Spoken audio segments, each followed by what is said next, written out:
بسم اللہ الرحمن الرحیم۔ آج کا موضوع ہے حدیث اربعین۔ معلم انسانیت رحمت العالمین صلی اللہ علیہ وسلم نے ارشاد فرمایا کہ جب بندے نے نکاح کر لیا تو نصف دین کامل کر لیا، اب اس کو چاہیے کہ باقی نصف میں خدا سے ڈرے۔ نمبر 1۔ نمبر 2، جب کوئی دیندار اور خوش خلق تمہارے ہاں پیغام بھیجے تو اس سے نکاح کر دو، ورنہ زمین میں بڑا فساد ہوگا۔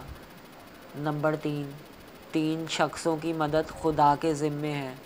نمبر 1، وہ مکاتب، یعنی جس کا آقا مخصوص رقم لے کر آزاد کرنے کا وعدہ کرے، جس کی نیت ادائیگی کی ہو۔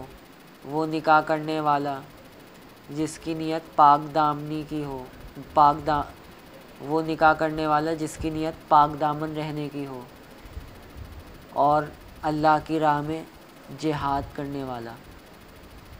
نمبر 4، 4 چیزیں دیکھ کر عورت سے نکاح کیا جاتا ہے: مال، نسبی شرافت، خوبصورتی، دینداری۔ تمہیں چاہیے کہ دیندار عورت حاصل کرو۔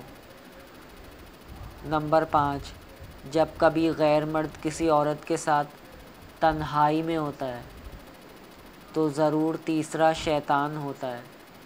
نمبر 6، عورتوں کے ساتھ بھلائی سے پیش آنے کی وصیت میری جانب سے قبول کر لو۔ نمبر 7، عورت ٹیڑھی پسلی سے پیدا ہوئی ہے، کسی طرح سیدھی نہیں ہو سکتی۔ اس کی کجی کے ہوتے ہوئے ہی اس سے نفع حاصل کر سکتے ہو۔ اگر اس کو سیدھا کرنے لگو گے تو توڑ دو گے، اور عورت کا توڑنا طلاق دے دینا ہے۔ نمبر 8، اپنی عورت کو غلام کی طرح نہ مارو، کیونکہ آخر شام کو اس کے ساتھ لیٹو گے۔ نمبر 9، کامل ایمان والے مومن وہ بھی ہیں جو اپنی بیویوں کے لیے خوش خلقی اور نرم مزاج ہیں۔ نمبر 10، جس کو یہ 4 چیزیں مل گئیں اس کو دنیا آخرت کی بھلائی مل گئی: شکر گزار دل، اللہ کی یاد میں مشغول رہنے والی زبان، مصیبت پر صبر کرنے والا بدن، امانت دار بیوی جو اپنے نفس اور شوہر کے مال میں خیانت نہ کرے۔ نمبر 11، طلاق سے زیادہ بغض والی کوئی چیز خدا نے زمین پر پیدا نہیں فرمائی۔ نمبر 12، کوئی شخص اپنے بھائی کی منگنی پر منگنی نہ کرے یہاں تک کہ وہ نکاح کر لے یا چھوڑ دے۔ نمبر 13، وہ ملعون شخص ہے جو اپنی عورت سے اغلام کرے۔ نمبر 14، جس کی 2 بیویاں ہوں وہ ان دونوں میں برابری نہ کرتا ہو تو قیامت کے روز اس حال میں آئے گا کہ اس کا پہلو گرا ہوا ہوگا۔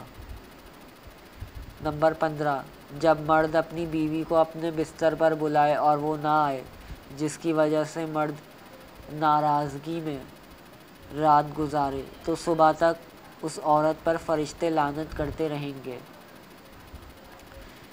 نمبر 16، جو عورت اپنے شوہر کو راضی چھوڑ کر مرے وہ جنت میں داخل ہوگی۔ نمبر 17، جب عورت 5 وقت کی نماز پڑھے اور رمضان کے روزے رکھے اور اپنی عصمت محفوظ رکھے اور اپنے شوہر کی اطاعت کرے تو جنت کے جس دروازے سے چاہے جنت میں داخل ہو جائے۔ نمبر 18، جب مرد اپنی حاجت کے لیے بیوی کو بلائے تو چاہیے کہ آ جائے اگرچہ تنور پر کام کر رہی ہو۔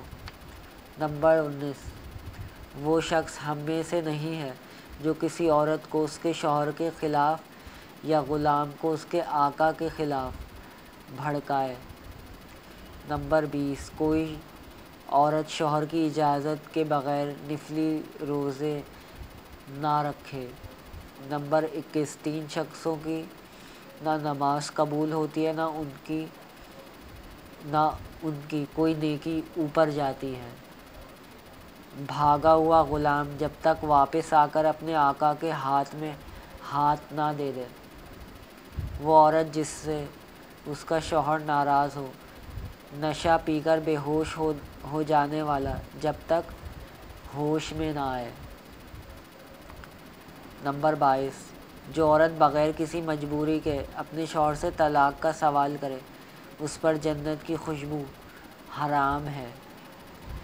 نمبر 23 ایک سوال کے جواب میں فرمایا کہ بہترین عورت وہ ہے جو اپنے مرد کو خوش کرے جب مرد اس کی طرف دیکھے اور جب مرد حکم کرے تو کہا مانے اور اپنے نفس میں شوہر کی مخالفت نہ کرے، یعنی غیر سے آنکھ نہ ملائے اور شوہر کے مال میں اس کی مرضی کے خلاف تصرف نہ کرے۔ نمبر 24 جو شخص مقدور ہوتے ہوئے عمدہ کپڑے تو اذعان نہ پہنے خدا اس کو کرامت کا حلہ پہنائے گا، اور جو شخص اللہ کے لیے شادی کرے خدا اس کو شاہی تاج پہنائے گا۔ نمبر 25 خدا کی لعنت ہے ان مردوں پر جو عورتوں کے مشابہ بنے، اور خدا کی لعنت ہے ان عورتوں پر جو مردوں کے مشابہ بنے۔ نمبر 26 مردوں کی خوشبو ایسی ہو جس کا رنگ نہ دکھے اور خوشبو آئے، عورتوں کی خوشبو ایسی ہو جس کا رنگ دکھے اور خوشبو کم آئے۔ نمبر 27 شراب میں سارے گناہ موجود ہیں اور عورتیں شیطان کے جال ہیں، اور دنیا کی محبت ہر گناہ کی جڑ ہے۔ نمبر 28 میں نے جنت میں نظر ڈالی تو دیکھا اس میں اکثر غریب ہیں، اور دوزخ پر نظر ڈالی تو دیکھا کہ اس میں اکثر عورتیں ہیں۔ نمبر 29 اے عورتوں صدقہ کیا کرو اگرچہ زیور ہی سے دو، کیونکہ قیامت کے دن دوزخ میں اکثر تم ہی ہوگی۔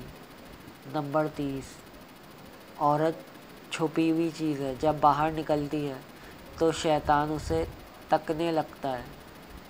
نمبر 31 عورتوں کی مکاریوں سے بچو کیونکہ بنی اسرائیل میں سب سے پہلا فتنہ عورتوں سے شروع ہوا۔ نمبر 32 کوئی مومن اپنی مومن بیوی سے بغض نہ رکھے، کیونکہ اگر اس کی ایک خصلت ناپسند ہوگی تو دوسری پسند آ جائے گی۔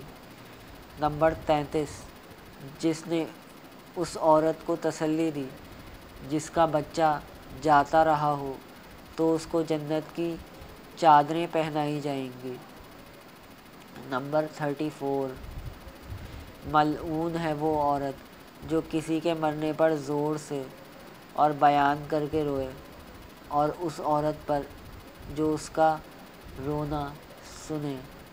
نمبر 35 اے عورتوں سبحان اللہ لا الہ الا اللہ اور سبحان الملک القدوس کا ورد رکھو اور انگلیوں پر پڑھا کرو، کیونکہ ان سے پوچھا جائے گا اور ان کو زبان دی جائے گی۔ خدا کی یاد سے غافل نہ ہو جاؤ ورنہ رحمت خداوندی سے بھلا دی جاؤ گی۔ نمبر 36 خبردار تم سب کے سب نگہبان ہو اور سب سے اپنی اپنی رعیت کا سوال ہوگا، اور عورت اپنے شوہر کے گھر اور اس کی اولاد کی نگہبان ہے، اس سے شوہر کے مال اور اولاد کا سوال ہوگا، اور غلام اپنے آقا کے مال کا نگہبان ہے، اس سے اس کے مال کا سوال ہوگا۔ خبردار تم سب نگہبان ہو اور سب سے اپنی اپنی رعیت کا سوال ہوگا۔ نمبر 37 جو عورت خوشبو لگا کر مردوں پر گزرے تاکہ اس کی خوشبو سونگھے تو ایسی عورت زناکار ہے۔ پھر فرمایا کہ ہر آنکھ زناکار ہے، یعنی نامحرم مرد یا عورت کو دیکھنا بھی زنا ہے۔ 38 دو گروہ دوزخی ہوں گے جن کو میں نے نہیں دیکھا، یعنی ابھی وہ موجود نہیں ہوئے۔ اول وہ لوگ جو بیلوں کے دموں کی طرح کوڑے لیے پھریں گے اور ان سے لوگوں کو ماریں گے۔ دوسرے وہ عورتیں جو کپڑے پہنے ہوئے ہوں گی مگر ننگی ہوں گی، یعنی باریک کپڑے پہنیں گی یا چست کپڑے پہنیں گی، مردوں کو اپنی طرف مائل کریں گی اور خود ان کی طرف مائل ہوں گی۔ ان کے سر اونٹوں کے جھکے ہوئے کوہان کی طرح ہوں گے۔ یہ عورتیں جنت میں داخل نہ ہوں گی اور اس کی خوشبو تک نہ سونگھیں گی۔ نمبر 39 جو کچھ تو اپنے آپ کو کھلائے وہ صدقہ ہے، اور جو اپنی اولاد کو کھلائے وہ صدقہ ہے، اور جو اپنی بیوی کو کھلائے وہ صدقہ ہے، اور جو اپنے غلام کو کھلائے وہ صدقہ ہے۔ اور نمبر 40 اللہ تبارک و تعالی اس عورت کی طرف غصے کی وجہ سے نہ دیکھے گا جو اپنے شوہر کی شکر گزار نہیں، حالانکہ اس کی محتاج رہتی ہے۔ بس آج کے لیے اتنا ہی۔